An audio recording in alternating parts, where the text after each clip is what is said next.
how to add or change your phone number on your account on Zoom PC. Hello guys, in today's video I'm going to show you how to add or change your Zoom account phone number. So first thing you have to do, go to Zoom. Now this is the home page, as you can see right here.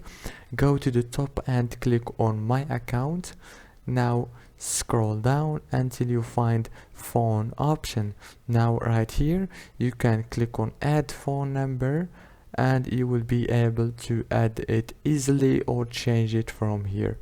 Easy and fast. And you can also choose if you want to add mobile, office, home or fax.